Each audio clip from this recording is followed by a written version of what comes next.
প্ৰধানমন্ত্ৰী আৱাস যোজনা চৰকাৰে বিপিএল কৰা আৰু এটা নতুন আপডেট আহি গ'ল। সেইটো আপডেট হ'ল যিসকলে এতিয়ালৈকে চৰকাৰী ঘৰটো লাভ কৰা নাই সেইসকলৰ কাৰণে ভাল খবৰ আহি গ'ল। চৰকাৰী ঘৰৰ নতুন লিষ্ট মুকলি হৈ গ'ল।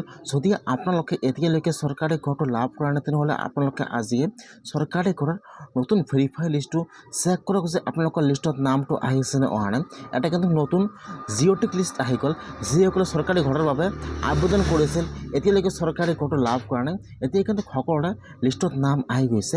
কেনেকৈ আপোনালোকে চৰকাৰী ঘৰৰ নতুন লিষ্টটো চেক কৰিব আপোনালোকে আপোনাৰ নিজৰ মোবাইলৰ পৰা।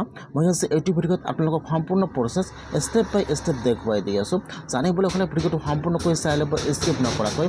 আৰু যদি আপোনালোকে মোৰ চেনেলত নিউ হয় মোৰ চেনেলটো ছাবস্ক্ৰাইব কৰি ৰাখি দিব। এতিয়া আপোনালোকে কেনেকৈ লিষ্টটো চেক কৰিব চাই লওক। এতিয়া আপোনালোকে ফাৰ্ষ্ট এইটো অপশ্যনত আহি যাব pmayc.nic.in। মই কিন্তু আপোনাৰ সুবিধাৰ কাৰণে অপশ্যনৰ লিংকটো মোৰ ডিছক্ৰিপশ্যনত দি দিছোঁ। আপোনালোকে ডাইৰেক্ট ক্লিক কৰি ফাৰ্ষ্ট এইটো অপশ্যনত আহি যাব। হোৱাৰ পিছত আপোনালোকে ফাৰ্ষ্ট আপোনাৰ ব্ৰাউজাৰটো ডেস্কটপ ছাইড কৰি ল'ব। ইয়াত চাব 2 নম্বৰত দিয়া আছে আৱাসব। এতিয়া আপোনালোকে আৱাসবৰ ওপৰত ক্লিক কৰিব।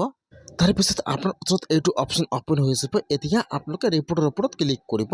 এতিয়া কিন্তু যেতিয়া আপোনালোকে ৰিপৰ্টৰ ওপৰত ক্লিক কৰিব এতিয়া আপোনাৰ ওচৰত আৰু এটা নিউ পেজ এতিয়া অপেন হৈ যাব এনেকুৱাকৈ। এতিয়া আপোনালোকে ইয়াত চাব ইয়াত কিন্তু বহুতো অপশ্যনৰ লিংক আহি যাব এনেকুৱাকৈ। এতিয়া আপোনালোকে একেবাৰে তলত আহি যাব। ইয়াত চাব ইয়াত ABCDৰ অপশ্যন দিয়া আছে। ইয়াত এটা নতুন অপশ্যন এড হৈ গৈছে আৱাস প্লাছ ৰিপৰ্ট। আপোনালোকে একেবাৰে তলত আহি যাব। হোৱাৰ পিছত ইয়াত চাব ইয়াত যিটো আই নম্বৰ অপশ্যন আহি যাব আৱাস প্লাছ ৰিপৰ্ট আৰু তলত আহি যাব। ইয়াত চাব ইয়াত ABCD অপশ্যন দিয়া আছে। ইয়াত যিটো একেবাৰে তলৰ অপশ্যন দিয়া আছে আই নম্বৰ অপশ্যন দিয়া আছে আৱাস প্লাছ ৰিপৰ্ট। এতিয়া ইয়াত যিটো আইৰ 3 নম্বৰ অপশ্যন দিয়া আছে এতিয়া আপোনালোকে সেইটো অপশ্যনৰ ওপৰত ক্লিক কৰিব আৱাস প্লাছ কেটেগৰী উইথ ডাটা চামাৰি। এতিয়া আপোনালোকে সেইটো অপশ্যনৰ ওপৰত ক্লিক কৰিব। এতিয়া আপোনাৰ ওচৰত আৰু এটা নিউ পেজ এতিয়া অপেন হৈ যাব এনেকুৱাকৈ। এতিয়া ইয়াত ফাৰ্ষ্ট আহি যাব ষ্টেট নাম। আপোনালোকে ইয়াত ফাৰ্ষ্ট ষ্টেট নাম আছাম চিলেক্ট কৰি লৈ ল'ব। তাৰপিছত ইয়াত আহি যাব আপোনাৰ ডিষ্ট্ৰিক্টৰ নাম। ইয়াত আপোনাৰ ডিষ্ট্ৰিক্টৰ নামটো চিলেক্ট কৰি লৈ ল'ব। তাৰপিছত আপোনাৰ ব্লকৰ নামটো চিলেক্ট কৰি লৈ ল'ব।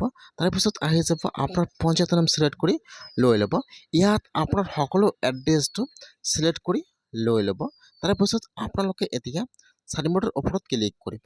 যেতিয়া আপোনালোকে 4 নম্বৰৰ ওপৰত ক্লিক কৰিব এতিয়া কিন্তু আপোনাৰ ওচৰত আপোনাৰ পঞ্চায়তৰ লিষ্টটো অপেন হৈ যাব এনেকুৱাকৈ। ফাৰ্ষ্ট আহি যাব আপোনাৰ ডিষ্ট্ৰিক্টৰ নাম, তাৰপিছত আহি যাব আপোনাৰ ব্লকৰ নাম, তাৰপিছত আহি যাব আপোনাৰ পঞ্চায়তৰ নাম, তাৰপিছত আহি যাব আপোনাৰ ঘৰৰ ৰেজিষ্ট্ৰেশ্যন ID নম্বৰ আহি যাব। এই ফলত আপোনাৰ ফুল নেম আহি যাব আৰু এই ফলত আপোনাৰ ফাদাৰ্ছ নেম আহি যাব। এইটো কিন্তু চৰকাৰী ঘৰৰ নতুন লিষ্ট হয়।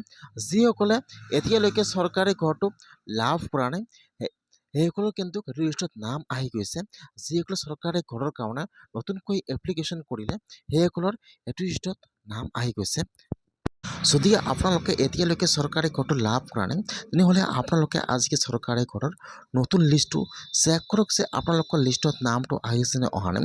যদি আপোনাৰ নামটো লিষ্টত থাকে তেনেহ'লে কিন্তু আপোনালোকে এইবাৰ চৰকাৰী ঘৰটো লাভ কৰিব বা আপোনাৰ একাউণ্টত অতি সোনকালে চৰকাৰী ঘৰৰ পইচা সোমাই যাব। এনেকুৱাকৈ চৰকাৰী ঘৰৰ নতুন লিষ্টটো চেক কৰক আপোনাৰ নিজৰ মোবাইলৰ পৰা।